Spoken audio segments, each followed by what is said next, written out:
Merci, monsieur le sénateur qui est également présent, le président de la communauté de communes, madame Régine Anglard qui représente le président du conseil départemental également, et un certain nombre de collègues des communes voisines. Je les remercie pour leur présence. Mesdames et messieurs, je vous remercie pour votre présence. Quelqu'un peut ouvrir. C'est avec beaucoup de plaisir que nous vous recevons aujourd'hui pour cette cérémonie des vœux, cérémonie à laquelle nous avons ajouté l'inauguration du carrefour que nous venons de faire à l'instant en présence de madame la sous-préfète. À l'aube de cette nouvelle année, nous avons l'opportunité de faire le bilan de l'année écoulée et de partager nos espoirs pour celle à venir. Nous vivons dans une période marquée par une instabilité politique et des bouleversements internationaux. Ces événements nous rappellent la précieuse stabilité de nos communes, qui offre dans ce contexte mouvementé un espoir et surtout un esprit apaisé. Les élus locaux sont souvent en première ligne, gèrent des questions fondamentales comme la solidarité sociale, l'aménagement du territoire, la salubrité, la sécurité, l'ordre public, et j'en passe. Leur action est essentielle. Et je tiens à saluer ici l'engagement de chacun. Nous avons la chance de vivre sur un territoire paisible, loin des drames qui se jouent dans d'autres régions du monde.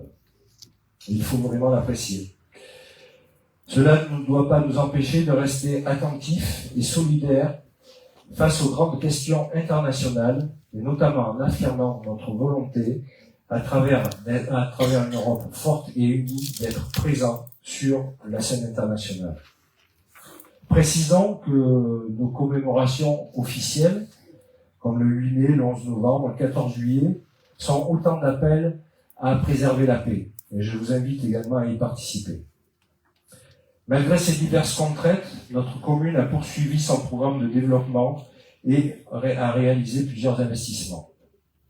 Tout d'abord, on va parler de fiscalité, puisque sans fiscalité, on a du mal à faire des investissements.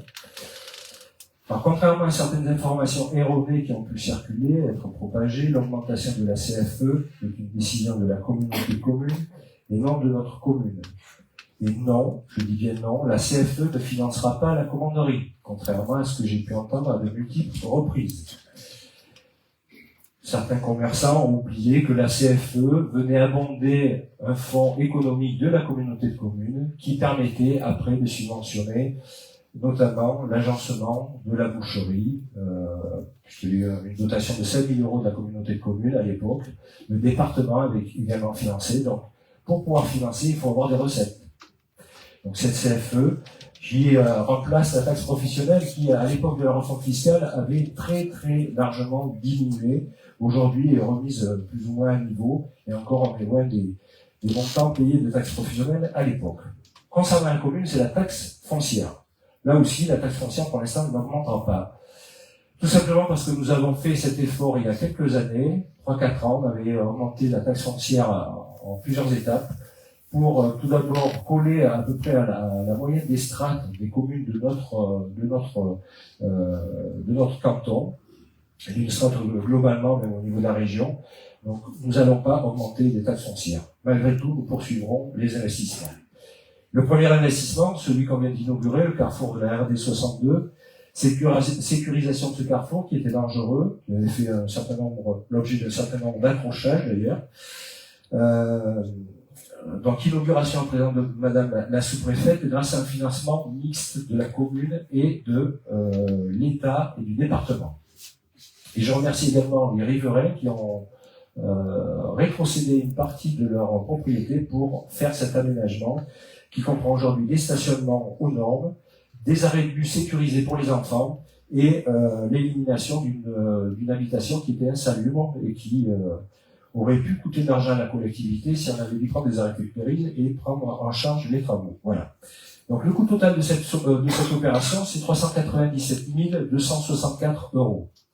Le département nous a financé à hauteur de 60 000 € sur ce projet. L'État, à travers une DETR, donc là c'est l'arbitrage de madame la sous-préfète, 91 666 €. Nous avons un petit bonus, alors qui n'est pas directement lié au flot récompense qui est installé là-haut, mais ce qu'on appelle les amendes de police. Donc on avait eu 5 000 € d'amendes de police qui sont des fonds qui sont reversés pour la sécurisation des voies de circulation. Et au final, c'est la commune qui qui a financé 240 000 € sur ses fonds propres. Là aussi, on avait anticipé cette opération.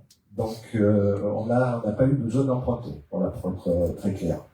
L'agence de l'eau, par contre, là, on a eu 0. L'agence de l'eau qu'on a sollicité, puisque ce parking est équipé d'une zone d'infiltration des eaux pluviales.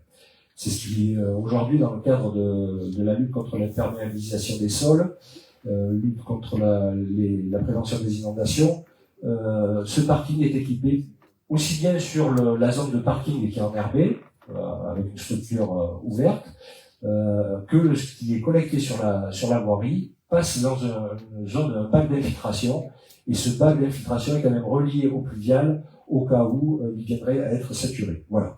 Théoriquement, on aurait dû avoir des fonds d'agents de l'eau, ça n'a pas été le cas, tant pis, c'est fait. Concernant la collecte des déchets, vous avez vu, il y a un nouveau programme qui est sorti. Il y avait une réunion publique qui s'est déroulée d'ailleurs ici même. La collecte des bacs marrons, qui était toutes les semaines, passera tous les 15 jours. C'est pas la volonté à terme de vous supprimer la collecte en porte-à-porte. C'était tout simplement parce que les camions circulaient à un tiers de leur capacité. Voilà. Donc, à une époque où on essaie de rationner les investissements et les dépenses, ça paraissait logique d'augmenter la cadence de collecte pour le même service. Ça veut dire que vous sortiez une fois sur 3 vos bacs marrons. Ça veut dire que vous triez bien. Ça veut dire que les bacs jaunes sont également bien fournis. Eux, on reste sur une collecte de 15 jours. Là aussi, il y a souvent une confusion. On dit que les taxes d'ordures ménagères, les taxes incitatives portent que sur les bacs marrons. C'est vrai. Mais dans votre taxe d'ordures ménagères, vous avez également l'élimination de tous les autres déchets.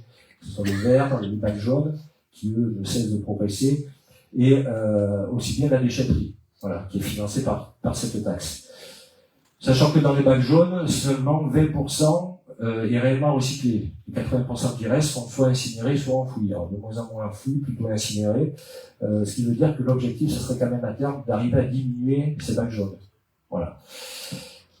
On connaît, il y avait eu un débat d'ailleurs le soir de cette réunion publique, qui est responsable, l'industriel qui produit le déchet ou le consommateur qui le génère. Bon, je ne vois pas le débat.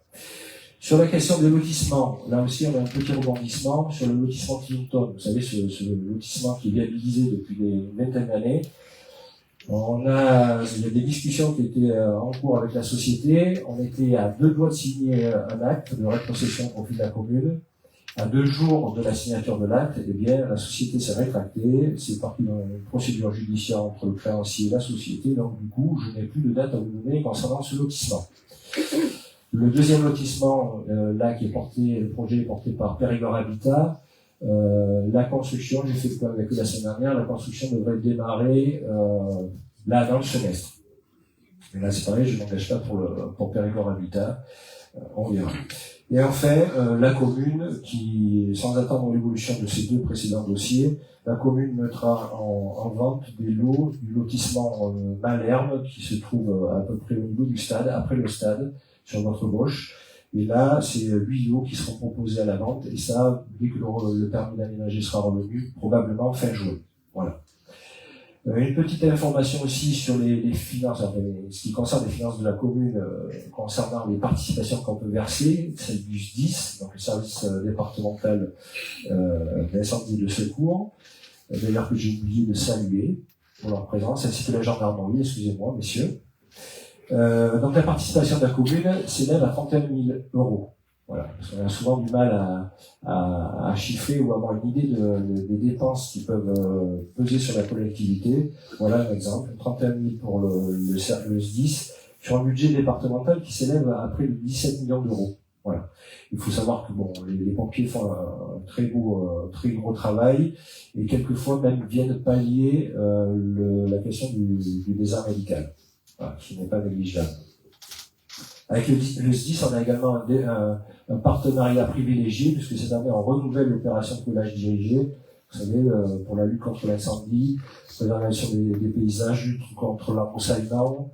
On a le Muséum d'histoire naturelle, on a l'OFB, l'Office français de la biodiversité, le CNRS et les services de la DDT qui nous aident aussi dans l'élaboration de ce plan d'action. Nous avons le projet photovoltaïque, vous savez, ce fameux projet photovoltaïque que nous portons depuis 4 ans. La société nous a annoncé il y a quelques semaines qu'elle a abandonné le projet. Q-Énergie donc abandonne le projet, tout simplement parce que il est compliqué de monter ce dossier.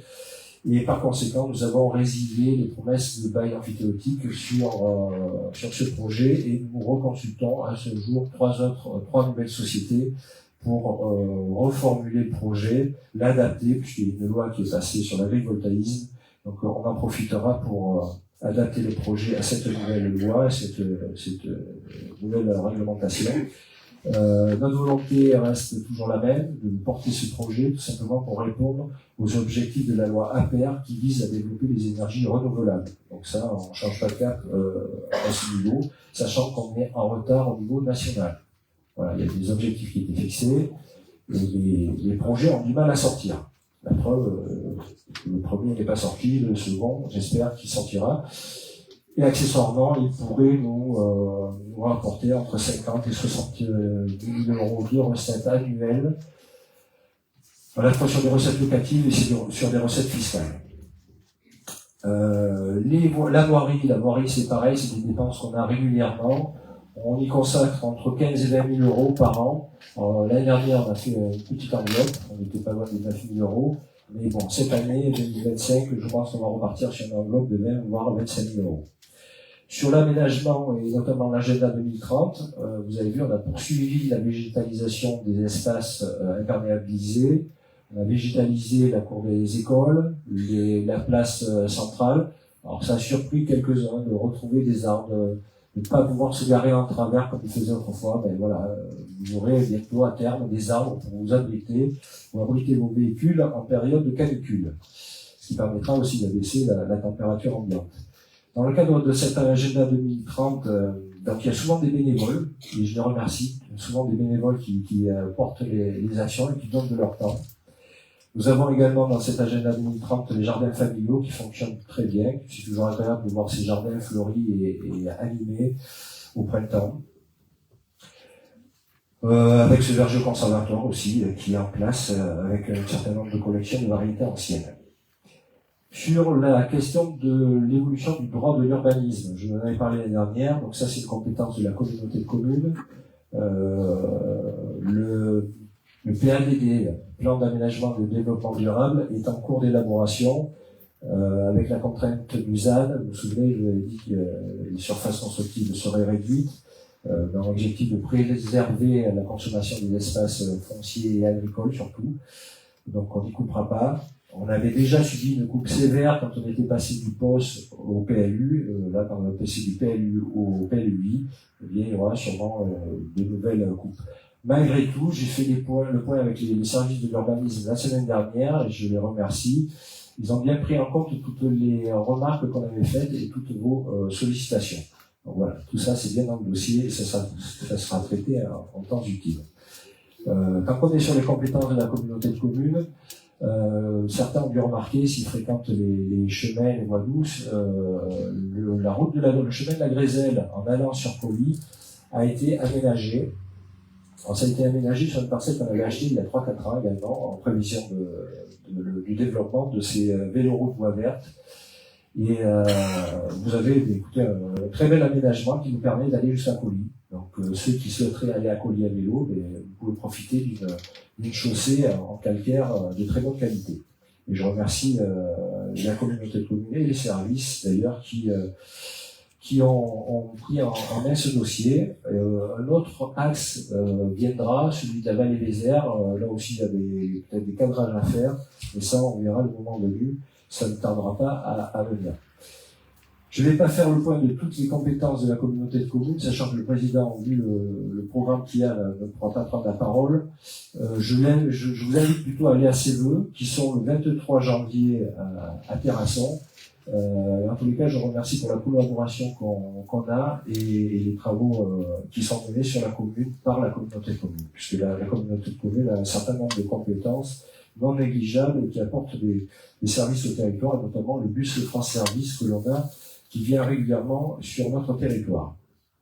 Je remercie également le SDE avec Lionel Armand-Gagnant, qui est aussi attentif à nos projets d'enfouissement ou de rénovation du réseau d'éclairage public.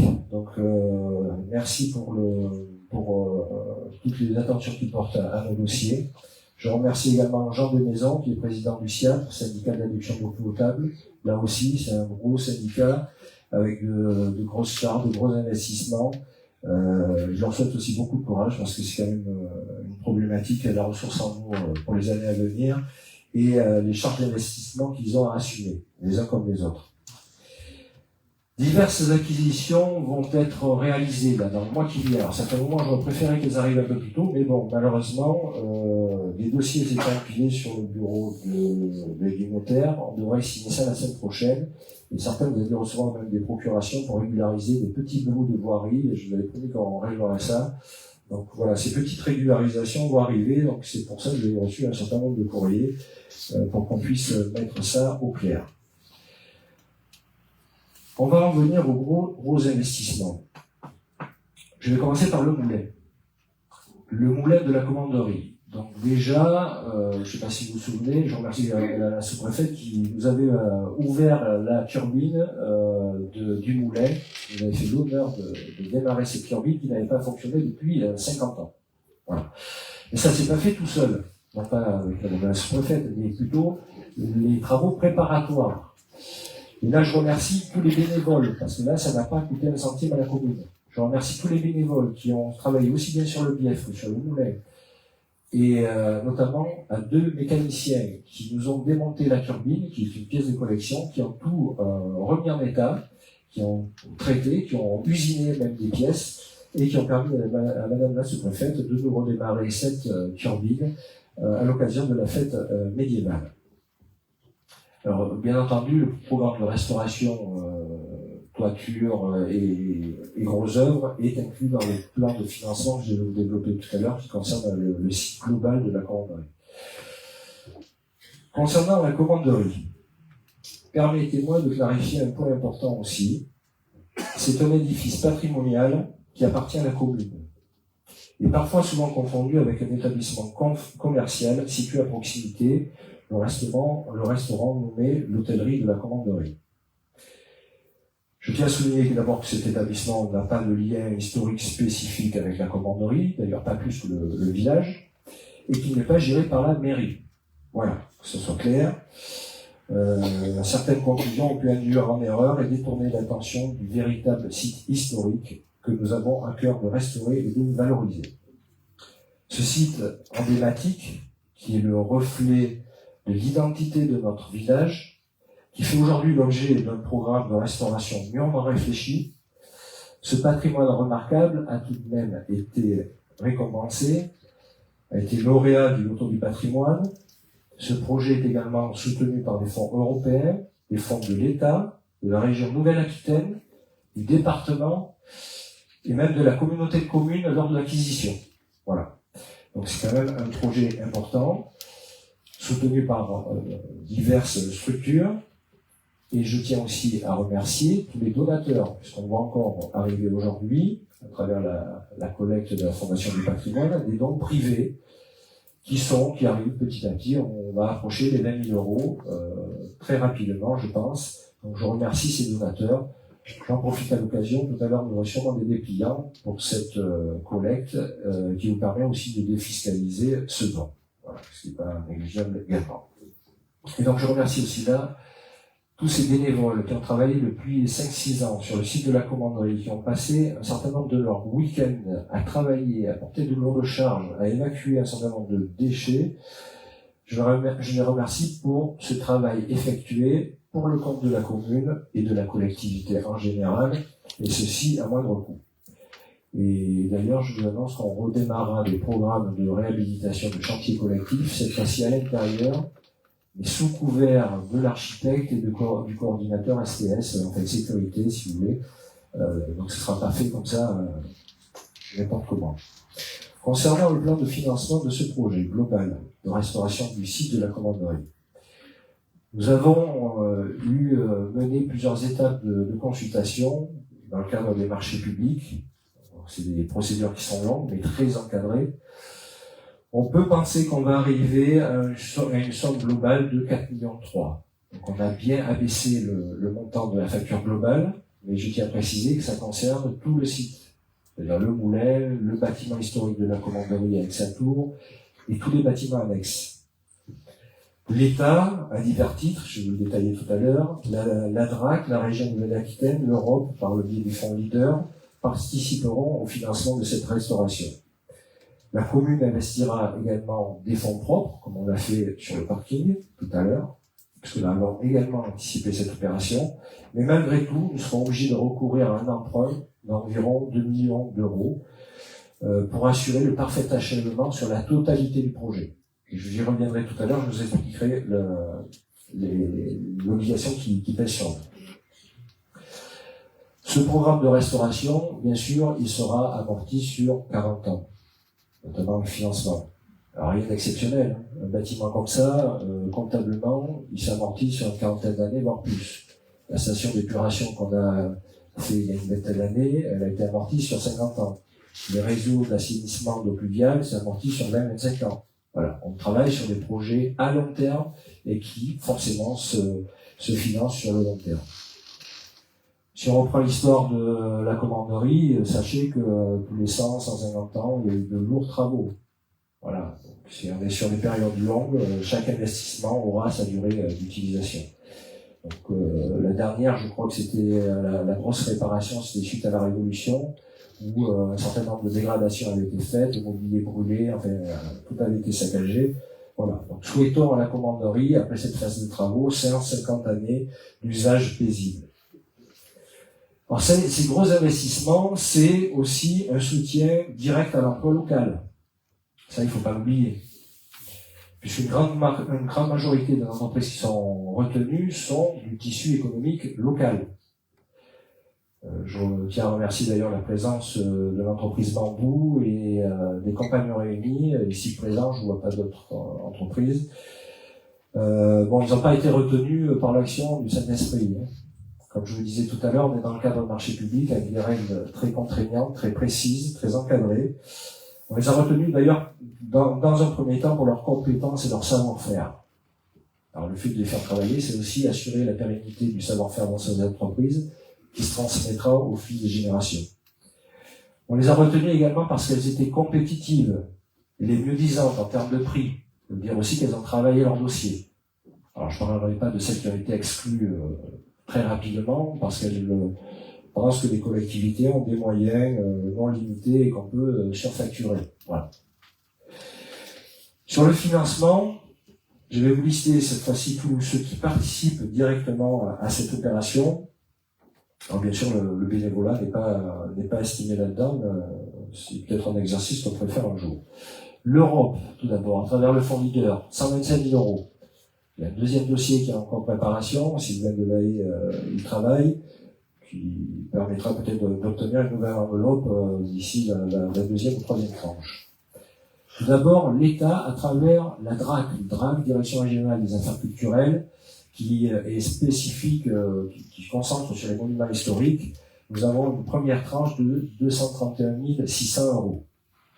Le deuxième dossier a été déposé, là en décembre, il sera étudié en 2025, et j'espère qu'on aura une enveloppe similaire. Alors c'est peut-être pas sûr, parce que les financements baissent également au niveau de la DRAC, on était à 20%, on tombe à 15%. Voilà, il y a des restrictions budgétaires à tous les niveaux, ce qui peut se comprendre. Mais c'est un financement de l'État via la DRAC. Et là, par contre, on est sur la question d'arbitrage de Madame la sous-préfète, au titre de la DETR, et là je la remercie particulièrement de nous faire confiance et de nous soutenir, puisqu'on a eu une première enveloppe de DETR, dotation d'équipement des territoires ruraux, de 160 000 euros pour la sécurisation du site et les travaux d'urgence. puis une deuxième tranche de DETR de 212 600 €, montant qui vous avait été annoncé lors de la fête médiévale, lors de l'ouverture du chantier de la commanderie. Et nous avons une troisième tranche de DETR qui sera étudiée sur 2025. Mais malheureusement, si j'ai bien compris, Madame la sous-préfète, vous ne pouvez pas arbitrer tant que le budget de l'État ne sera pas voté. Voilà, dans les grandes lignes. On ne pourra pas notifier parce que le budget va réfléchir. Ce qui veut dire un État sans budget, c'est pas forcément une bonne chose. Peut-être à rappeler à certains. Voilà. Donc si certains élus nationaux ont besoin qu'on leur explique, je me tiens à leur disposition. Serge Méry défend assez le projet au Sénat. On a encore une troisième intervention de l'État. Cette fois-ci, elle est assortie de contraintes. C'est pour ça que tout à l'heure, je vous disais qu'on a une obligation de résultat en termes d'achèvement, de délai et de rentabilité économique financière du projet à terme. C'est une enveloppe non négligeable de 800 000 € qui a été attribuée. Donc, Madame la sous-préfète a défendu ce dossier auprès de ses services, mais après a été défendu au niveau du préfet de région. C'est une enveloppe conséquente et je remercie Madame la sous-préfète pour le soutien qu'elle nous a apporté dans ce dossier. Et la DDT, oui, qui s'est déplacée à plusieurs reprises. Voilà. La DDT qui est venue s'imprégner de ce dossier sur place et qui, ma foi, a mené à ce résultat, cette dotation de 800 000 € qui, je crois savoir, était une dotation des plus importantes pour notre département. La région Nouvelle-Aquitaine également nous financera à hauteur de 200 000 € à peu près. Là aussi, c'est une collectivité qui traverse des difficultés financières. Et écoutez, souhaitons qu'on puisse maintenir cette enveloppe. On déposera également une demande de subvention au titre de la deuxième tranche sur l'année 2025. On verra le résultat. C'est en tous les cas important. Vous avez vu, compte tenu de l'enveloppe et de l'intérêt de ce site, c'était important d'avoir ce soutien financier. Maintenant, on peut compter sur deux autres soutiens financiers qui n'étaient pas forcément acquis au départ du projet et qui sont tombés récemment. Donc là, je demande à Patrick Palem de bien vouloir monter, Gérard Biro et Thomas Chirosa qui représentent l'association 3CH. C'est aussi en partie grâce à eux qui ont été les porte-parole de notre projet, qui ont défendu ce projet et qui a permis l'obtention de ces enveloppes. Alors, moi j'ai une question à vous poser, comment ça se fait qu'on obtient des enveloppes aussi conséquentes pour un projet, pour une commune comme la nôtre? Voilà. Merci de me donner la parole, j'espère que tout le monde m'entend. Alors c'est vrai que c'est un peu le hasard, hein, le financement est tombé par hasard. Personne n'a travaillé derrière, l'association n'a rien fait, la fondation non plus d'ailleurs, c'est venu naturellement comme tous les dons. Non, plus sérieusement, c'est un travail qui a été fait, je crois, en collaboration parfaite avec l'association, Thomas ici présent et vous, bien évidemment, et tous les bénévoles, parce que souvent on oublie tous ceux qui travaillent dans l'ombre, mais qui sont très importants. Ce projet, il a un sens parce que vous l'avez dit, monsieur le maire, et je ne peux pas répéter tout ce que vous avez dit, mais non seulement il est important pour l'économie, il est important parce qu'un bâtiment comme ça, qu'est-ce qu'on peut en faire dans une commune? Si on ne le restaure pas, on ne peut pas le démolir. Il faut bien faire quelque chose à un moment donné. C'est une décision qui a dû être dure à prendre pour vous, je l'imagine, parce que peut-être que vous avez des gens qui n'étaient pas d'accord, je ne sais pas, c'est possible, on ne sait jamais. Mais ce qui est sûr, c'est que effectivement cette décision est importante, parce que c'est quelque chose qui va se transmettre. Et c'est pas simplement de vieilles pierres, c'est toute l'histoire qui va avec derrière, et c'est l'ADN de votre commune. Et ça, c'est important, je pense. Et c'est vrai que dans la période actuelle, tout le monde parle du financement, de l'argent, mais c'est pas ça le plus important, c'est pas ce qui restera dans l'histoire. Mais dans l'histoire, il y aura cette restauration et cette nouvelle fonction, parce qu'aujourd'hui, je crois malheureusement, l'État n'a plus les moyens de subvenir à tous ces monuments, et c'est important que les communes en prennent, lui donnent un sens dans le paysage et lui redonnent une fonction pour pouvoir le faire vivre. Parce que si on le conserve comme un objet dans un musée, on n'aura jamais les moyens de le restaurer. Donc évidemment, quand on a senti autour de nous tous ces gens qui étaient solidaires, qui avaient envie, qui avaient un vrai projet et qui avaient effectivement des finances qui étaient plus ou moins justes pour finir ce dossier, mais je pense que c'est un bon choix. on n'a pu que s'impliquer, et particulièrement avec toute l'équipe, parce que moi aussi, je représente la Fondation, mais on est 8 délégués. On a Nathalie Rodriguez, Gérard Biraud qui s'est impliqué énormément sur le dossier avec Thomas et qui a donc, de par son passé, je ne vais pas le redire ici, mais qui a pu vous orienter financièrement sur des tas de sujets très importants et vous êtes dans des aides, je crois, complémentaires, au-delà de simplement ce que la Fondation du patrimoine a pu vous donner ou va vous donner. Donc, aujourd'hui, je pense qu'on peut peut-être afficher la somme que l'on va vous donner, même si c'est avec plaisir. Voilà, mais je suis très heureux, avec Gérard Biraud et Nathalie Rodriguez ici présents, de vous remettre la somme de 300 000 € pour cette opération. C'est un budget très important.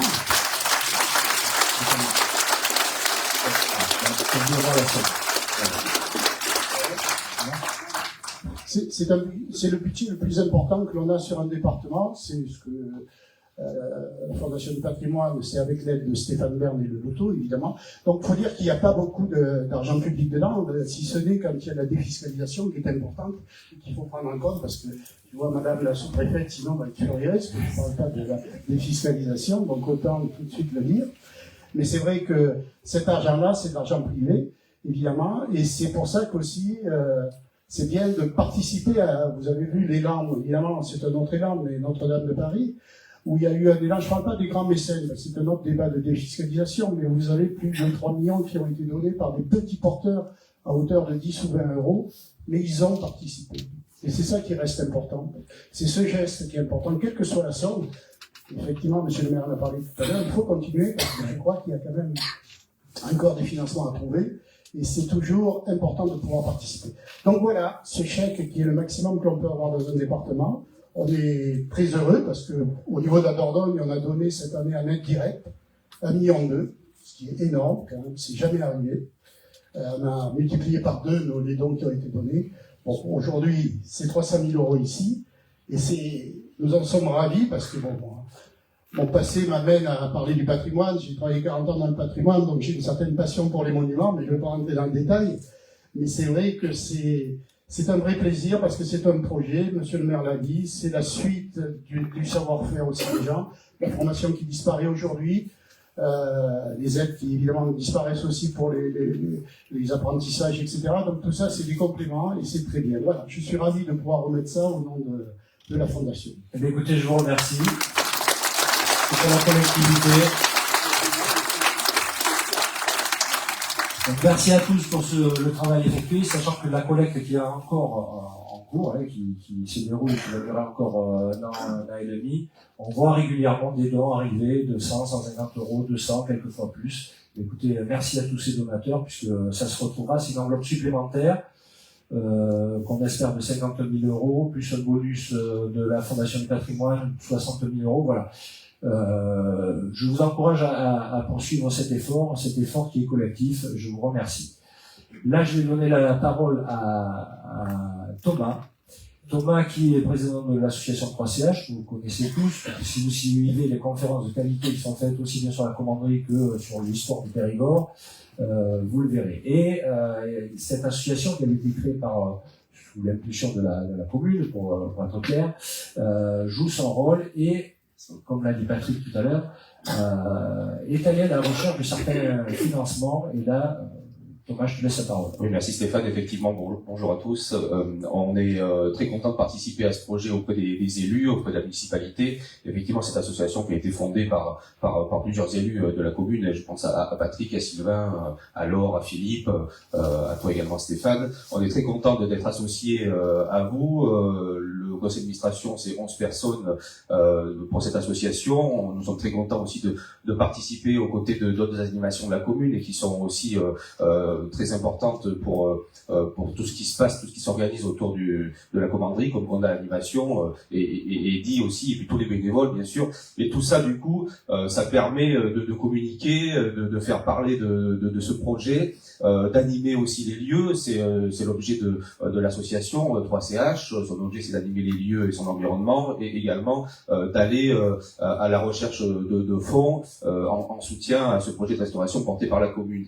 Alors effectivement, on a porté le dossier auprès de la Fondation du patrimoine, et je les remercie parce que c'est très bien passé tout le long de ce processus, et ça a permis d'arriver à ce résultat-là. Et ces résultats, ils ne peuvent être là que parce qu'il y a effectivement cette énergie et ce déploiement de bénévoles. Et lorsqu'on organise des événements, effectivement, il y a les habitants, les visiteurs qui participent, qui souhaitent apporter aussi leur pierre à l'édifice à travers donc des dons. Il y a des dons qui sont effectués bien directement à la plateforme de la Fondation du patrimoine. Tu l'as dit tout à l'heure, presque 20 000 euros de dons de particuliers, un abondement de 15 000 euros qui arrive de mécénat. On a l'objectif d'atteindre 50 000 euros. On espère bien sûr dépasser cette somme là. Et puis on a aussi, l'association a porté notre dossier auprès de la Fondation Agir du Crédit Agricole, de la caisse locale, avec son directeur Eric Patry. Je ne sais pas s'il est dans la salle, je ne l'ai pas vu, il est au fond. Voilà, Eric. Voilà, merci beaucoup Eric. Et effectivement, Eric Patry, donc avec la caisse locale du Crédit Agricole, a remis un chèque de soutien à l'association Commandé de Contact Conférence Hospitalière. Et on poursuit aussi une deuxième étape avec la Fondation Agir Pays de France. On espère aussi atteindre ce même montant, donc une somme qui a été allouée à l'association à hauteur de 20 000 euros, voilà, pour la caisse locale. Et puis donc ce chèque que je remets aujourd'hui, qui a été attribué à l'association et que je remets directement à la commune, donc 20 000 euros qui arrivent directement du Crédit Agricole de la Fondation Agir, et puis voilà, un abondement pour 2024 de 3 000 euros, et donc qui est apporté directement par des particuliers, des habitants, 3 000 euros qui ont été donnés à l'association pour soutenir directement le projet. Bien sûr, l'association, son fonctionnement est soutenu par le département, Régine Anglard qui nous suit depuis le début, Dominique Bousquet avec la communauté de communes qui nous suit aussi depuis le début. Puis c'est une coopération très soudée avec la commune et les élus. Voilà, donc ce chèque remis aujourd'hui, et on espère, on travaille pour en amener d'autres par la suite. Voilà, merci à tous. Merci encore. Merci à Frédéric qui a soutenu ce projet. Enfin, je ne sais pas si tu l'as dit, mais il nous a monté au niveau national, ce projet.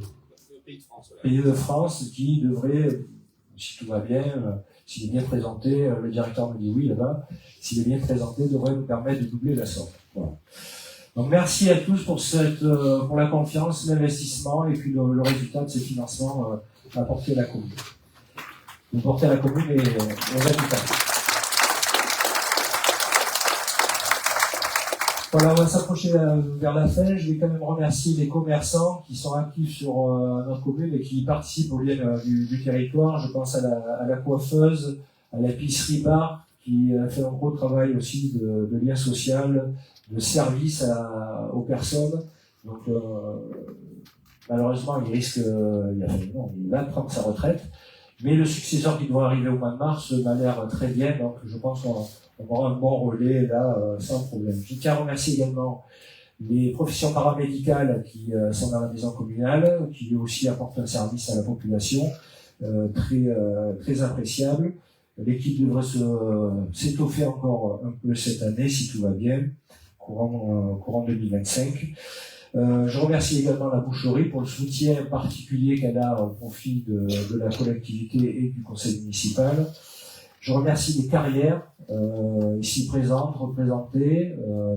Je remercie la BIP Alkern également, qui sont des activités de la commune, les bétons Lafarge. Je remercie le nouveau garagiste, alors je vois l'ancien mais je vois pas le nouveau, Monsieur Daniel, voilà, qui au fond, qui vient de lever la main, qui a repris donc l'établissement Chambon, vente de véhicules, réparation, carrosserie. Ça marche tellement bien qu'il recherche un carrossier mécanicien. Voilà. Donc si vous entendez parler de ça, adressez-vous à Monsieur Daniel qui est présent. Sur la commune, il y a également un gros travail qui est fait par le milieu associatif. Je tiens à les remercier toutes ces associations pour leur dynamisme et leur engagement. que ce soit lors de la fête médiévale, puisque là on voit toutes les associations, et même les habitants qui ne font pas partie forcément d'assaut, qui viennent donner un coup de main, les manifestations sportives, clubs sportifs, des actions culturelles, caritatives, je pense aux dons contre la lutte contre le cancer, voilà, il y a pas mal de choses qui se font sur la commune.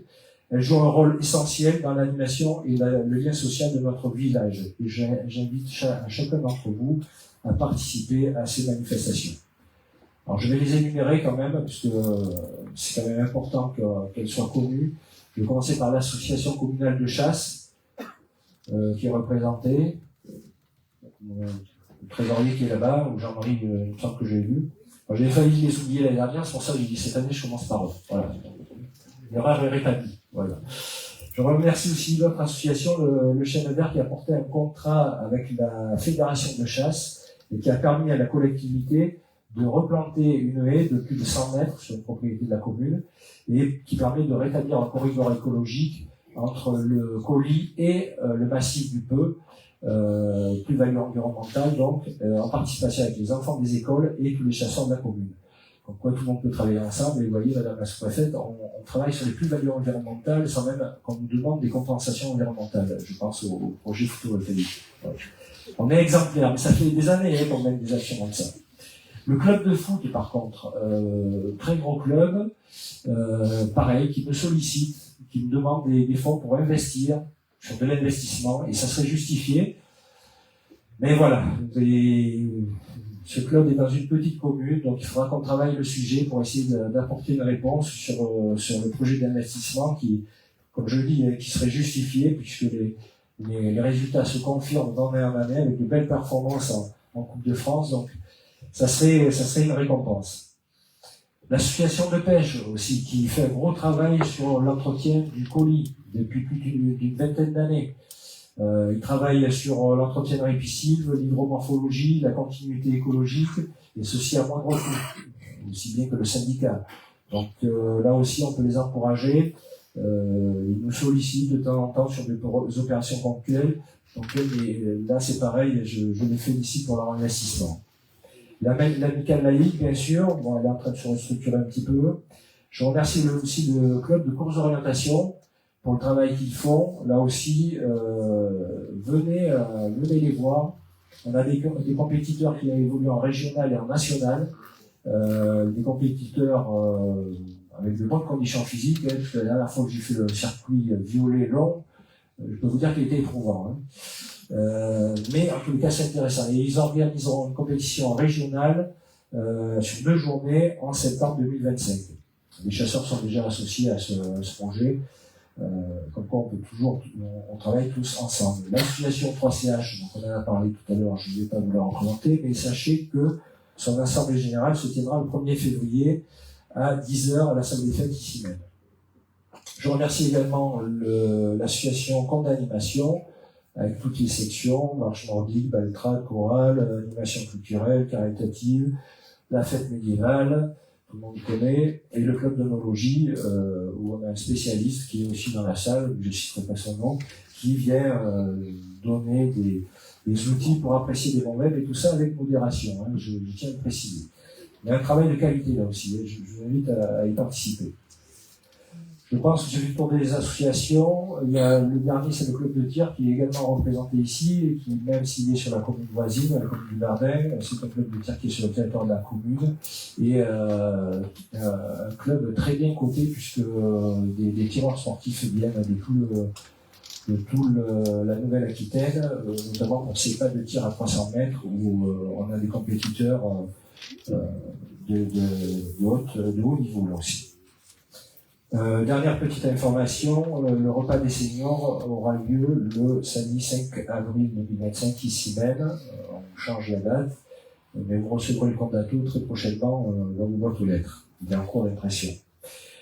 Avant de conclure, je souhaite adresser mes remerciements à tout le personnel communal pour leur engagement sans faille, ainsi qu'à l'ensemble du conseil municipal pour leur travail et le service à l'attention de l'intérêt général, au service de l'intérêt général. Merci également aux nouveaux habitants d'avoir choisi notre collectivité, notre commune. Soyez les bienvenus à Condat. Et enfin, je souhaite partager avec vous cette citation de Charles de Gaulle, qui résonne particulièrement avec notre engagement collectif. La France n'est réellement elle-même que si elle est au premier rang. Or, pour qu'elle soit au premier rang, il faut qu'elle soit unie dans un effort commun. Voilà. Donc cette unité, nous, élus locaux, nous la vivons au quotidien, dans nos communes. Au-delà des clivages politiques, nous savons travailler pour rassembler et non pour diviser. Voilà. Mes chers concitoyens, le temps des vœux est aussi celui de l'espoir. Ensemble, nous continuerons à travailler pour faire de notre commune un lieu où il fait bon vivre, un lieu solidaire et ambitieux. Je vous présente en mon nom et au nom de toute l'équipe municipale mes meilleurs vœux pour cette nouvelle année 2025. Vive Condat et vive la France.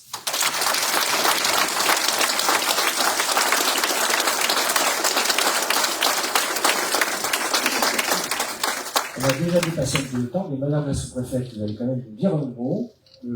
Monsieur le sénateur, est-ce que vous voulez dire un mot? Non. Dans tous les cas, je vous remercie pour votre présence et votre écoute, puisque je le sollicite régulièrement pour faire remonter des questions au Sénat. Et il y a une question en suspens qu'il faudra qu'on traite. Voilà. Dans tous les cas, merci pour votre soutien. Madame la sous-préfète, si vous voulez bien.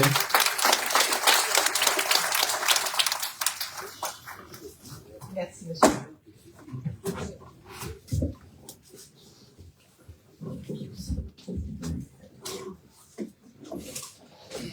On a essayé d'être court, hein, quand même. Je vais être très... Non, mais moi j'étais court, j'ai raccourci mon discours. Je vais faire pareil. En tout cas, merci monsieur le maire de m'avoir invité à ces événements, à ces doubles événements. Donc, évidemment, je commence bien sûr par saluer toutes les personnes présentes. Monsieur le sénateur, madame la vice-présidente du conseil départemental, monsieur le président de la communauté de communes et l'ensemble des élus présents. Ben, je crois que c'est important, effectivement, cette célébration aujourd'hui d'un double événement. Bon, d'abord, l'aménagement du bourg autour de la route départementale et du carrefour, et puis les vœux de la municipalité aux habitants, qui sont deux temps forts de vie communale et de citoyenneté. Des temps qui nous rassemblent pour faire collectivement un retour sur les événements marquants de l'année et même des années précédentes, et puis se projeter dans les perspectives à venir, avec leur lot d'interrogations, mais aussi d'espérance. Alors vous avez, au cours de votre discours, monsieur le maire, mis en lumière les réalisations concrètes de la commune, et puis aussi apporté un certain nombre d'explications qui permettent aux habitants de mieux connaître, de mieux comprendre les décisions, et puis aussi l'organisation des institutions qui concourent toutes à l'administration du territoire et à l'organisation de la vie commune nationale. Je reviendrai juste quelques instants sur l'aménagement du carrefour. Alors, en ce début d'année, la symbolique de la route et du carrefour ne vous aura pas échappé, j'imagine, hein, ces routes qui relient les hommes et les femmes, qui apportent le progrès et le développement sur le territoire, et puis les carrefours avec peut-être le sens des choix que nous devons faire. Mais bon, je ne digresserai pas davantage, mais ça m'a un petit peu traversé l'esprit. En tout cas, sur ces aménagements, sur cet aménagement-là, je peux peut-être en reprendre un petit peu les enjeux quand même. La sécurité, la meilleure organisation des flux de circulation, le meilleur accès au commerce et aux services, l'embellissement et le traitement paysager. Donc, un projet plein de sens, très réussi, bien adapté aux enjeux locaux et que nous avons eu plaisir à accompagner effectivement du côté de l'État, parce que c'est bien la vocation des fonds publics, c'est d'aider les collectivités à porter leurs projets et à se développer. Vous avez évoqué aussi un certain nombre d'autres sujets, évidemment le projet phare de la commanderie avec toutes ses composantes, projet sur lequel vous travaillez depuis longtemps avec de multiples partenariats, et vous avez, je crois, su parfaitement faire partager les enjeux et fédérer toutes les bonnes volontés financières qui vont des citoyens aux instances départementales, intercommunales, régionales, nationales et européennes. Bon, il n'y a pas de fonds mondial on n'a pas trouvé encore, mais on va chercher. On va chercher. Avec effectivement, vous avez signalé les engagements de l'État. aussi été très attaché à utiliser tous les leviers financiers, bon, celui de la DETR qui soutient les investissements des communes, celui du fonds friche puisqu'on est dans la réhabilitation de foncier avec évidemment pour une utilisation sur des équipements publics et des services qui vont bénéficier à tous, mais des surcoûts évidents qui relèvent de la spécificité du bâtiment. C'est bien aussi la vocation de l'État via ses leviers financiers, et de favoriser la réutilisation du bâti en plus de la préservation du patrimoine historique, et puis d'apporter son concours sur les surcoûts qui en résultent. Et nous allons continuer à conjuguer toutes les énergies pour vous aider. Et bien sûr, je crois qu'il faut saluer, indépendamment de tous les fonds publics, l'action de la Fondation du patrimoine et l'action associative qui ont aussi permis de mobiliser des leviers financiers. Puis je vous remercie d'avoir rappelé que même si l'État ne fait pas directement, via la défiscalisation, je n'ai pas eu le temps de faire le calcul, mais bon, ça fait aussi un concours financier significatif, puisque quand l'État vous accorde de la défiscalisation, bien évidemment, il se prive de recettes, donc c'est aussi un peu une manière d'apporter son concours. En tout cas, je crois que c'est important aussi, moi je veux vous rappeler que sur les projets à venir, vous avez prononcé ce mot magique de DETR, dotation d'équipement pour les territoires ruraux. C'est vraiment une enveloppe stable et pérenne, même si son montant va être fixé par le budget, mais une enveloppe stable et pérenne, donc qui est sur l'arrondissement autour de entre 3,5 millions et 3,7 millions à peu près tous les ans. Donc, dans tous les cas, on a de quoi raisonner sur des enveloppes théoriques en attendant de pouvoir notifier formellement les choses, et bien sûr, indépendamment des échéances nationales et puis des modalités constitutionnelles de vote du budget. Il n'empêche que nous travaillons pas en temps masqué d'ailleurs, tout à fait transparent, de façon tout à fait transparente, mais en parallèle pour être prêt le moment venu à notifier les décisions sur lesquelles nous aurons travaillé. Donc, écoutez, merci encore en tout cas de m'avoir invité à partager ce moment. Pour moi, c'est important parce que je vais essayer de pas trop parler, c'est vraiment mon rôle aujourd'hui, mais en tout cas, ce qui est important surtout, c'est d'entendre, c'est d'écouter, j'ai même pris quelques notes, d'entendre vos projets, souvent vos inquiétudes ou incompréhensions, quelquefois il y a des petits coups de patte, des petits coups de griffe. En tout cas, c'est souvent aussi la manière de poser les problématiques locales, que nous connaissons, que nous partageons, je pense sous le contrôle des élus, y compris nationaux. Effectivement, ce sont des préoccupations que nous avons besoin d'entendre régulièrement pour bien pouvoir en mesurer les enjeux, et dans l'esprit de Napoléon Bonaparte qui considérait qu'on administre bien que de près, moi je crois qu'aussi on entend beaucoup mieux en proximité. C'est vraiment à ça que je suis attachée, à cette manière de travailler avec vous, convaincue de l'importance du dialogue et du travail collectif. Je reprends aussi des notions que vous avez évoquées, Monsieur le maire, je crois qu'on les partage. Se connaître, s'écouter, s'accepter, rechercher des solutions ensemble. Et ce qu'on constate souvent, c'est que quand les points de vue divergent, la solution, elle est souvent entre les deux, ou en tout cas, le début de la solution, il faut savoir avancer pour le trouver. Mais je crois que sur Fondation Vézère, c'est une dynamique qui est bien engagée. Vous avez cité un certain nombre d'exemples. Vous avez cité le dynamisme associatif. Vous avez cité des partenariats qui sont riches et qui sont porteurs de dynamisme. Vous avez cité aussi le dynamisme économique au travers d'un certain nombre d'acteurs locaux. Je crois que tout ça c'est important. Ce qui n'est pas négligeable. Voilà. En tout cas, merci. C'est important.